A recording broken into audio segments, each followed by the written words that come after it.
hasta Palacio de Gobierno y escuchamos el primer despacho de Peter Román. Adelante, Peter. Las disposiciones con respecto a lo que va a ser la entrega de la Comisión de la Verdad, su informe final al presidente de la República.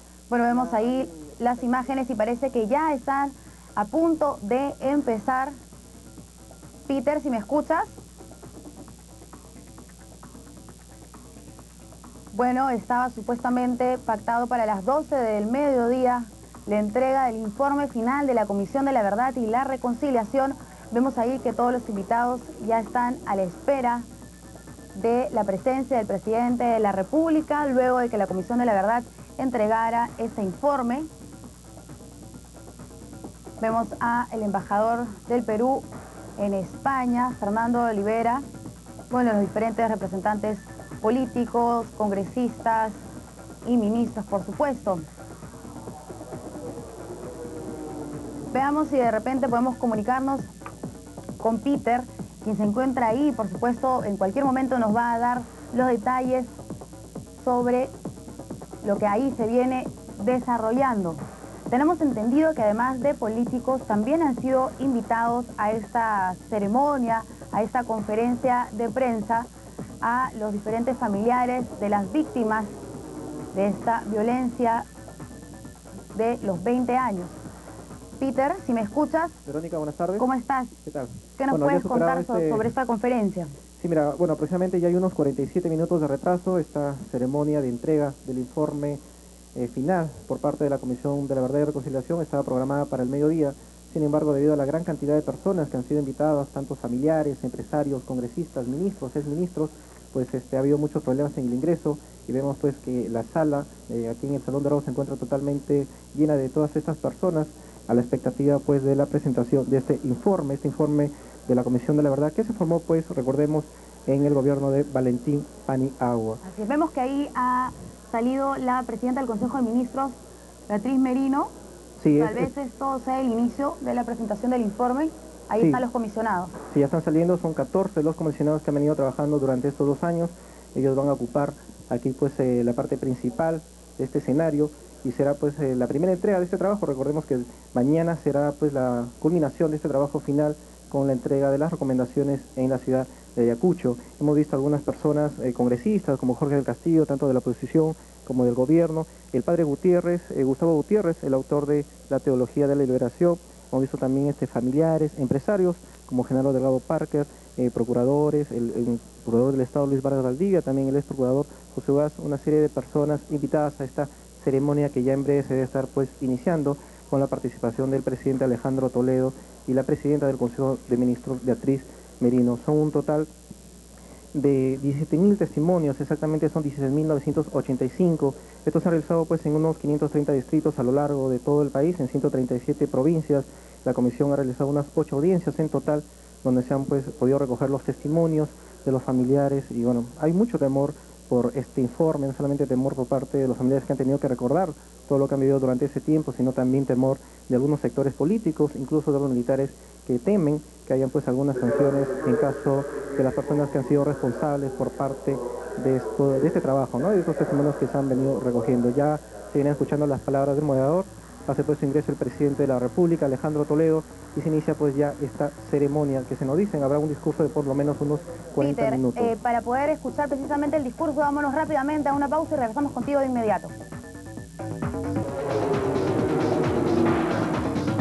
Muy bien, nos vamos rápidamente a el gobierno y se está entregando ya el informe final de la Comisión de la Verdad.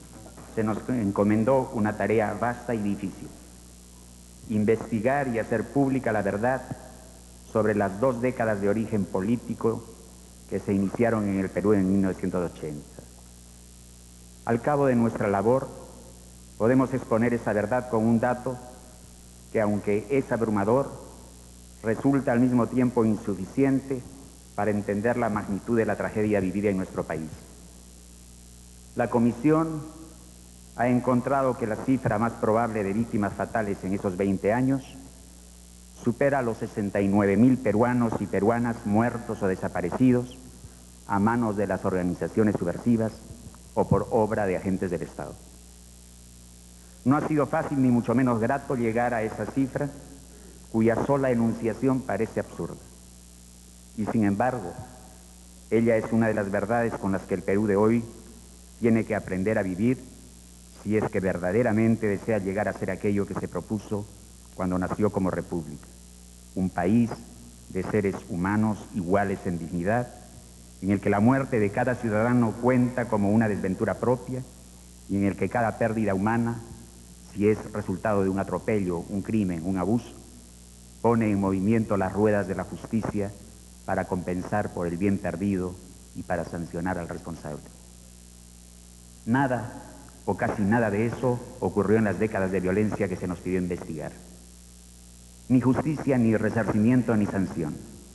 Peor aún, tampoco ha existido siquiera la memoria de lo ocurrido, lo que nos conduce a creer que vivimos todavía en un país en el que la exclusión es tan absoluta que resulta posible que desaparezcan decenas de miles de ciudadanos sin que nadie en la sociedad integrada, en la sociedad de los no excluidos, tome nota de ello.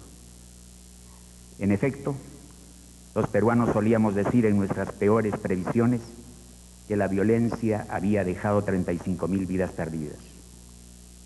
¿Qué cabe decir de nuestra comunidad política ahora que sabemos que faltaban 35.000 más de nuestros hermanos sin que nadie los echara de menos?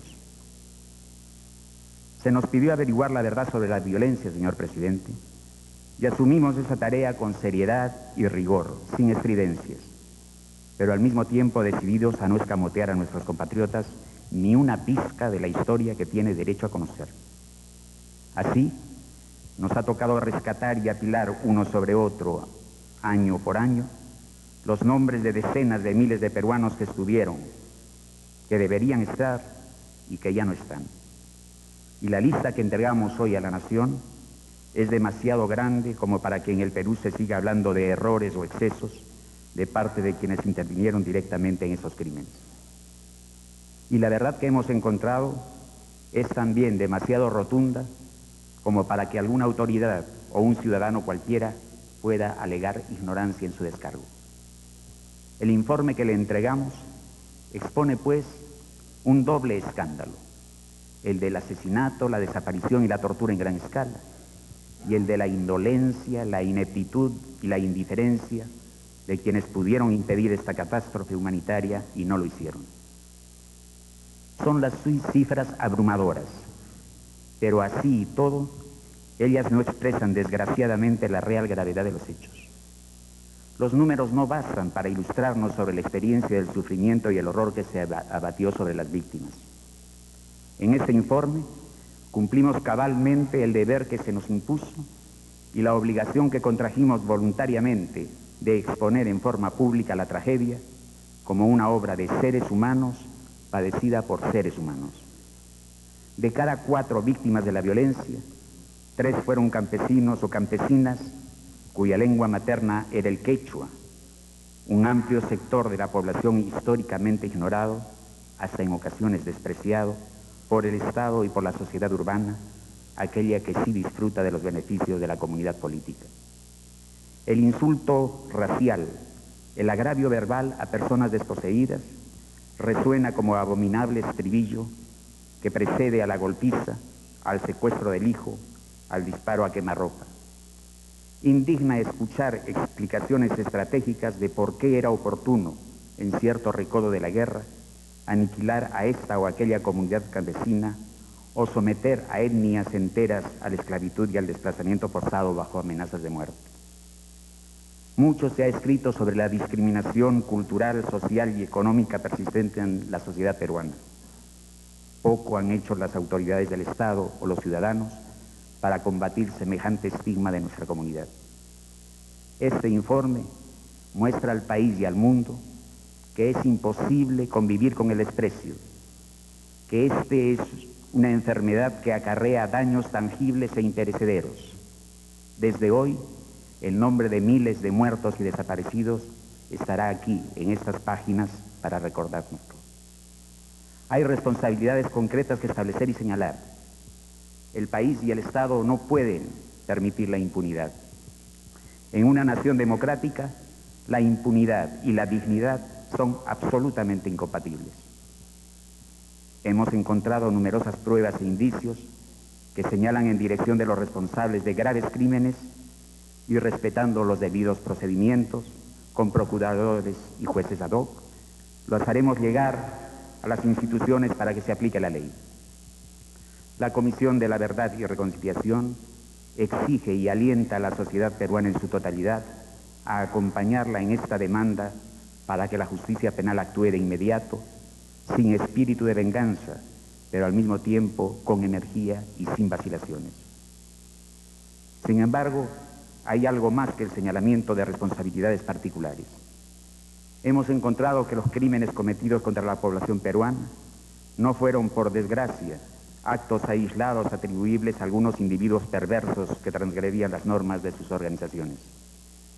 Nuestras investigaciones de campo, los testimonios de casi 17.000 víctimas, nos permiten más bien denunciar en términos categóricos la perpetración masiva de crímenes, en muchas ocasiones coordinados o previstos por las organizaciones o instituciones que intervinieron directamente en el conflicto. Mostramos en estas páginas de qué manera la aniquilación de colectividades o el arrasamiento de ciertas aldeas estuvo sistemáticamente previsto en la estrategia del autodenominado Partido Comunista del Perú, Sendero Luminoso. El cautiverio de poblaciones indefensas, el maltrato sistemático, el asesinato cruel como forma de sentar ejemplos e inclusive... Bueno, ya sabe que el desarrollo de todo este informe final de la Comisión de la Verdad va a tener el resumen de ello hoy, minutos antes de las 10 de la noche, en una edición especial de América Noticias. Por nuestra parte será hasta mañana. Muy buenas tardes.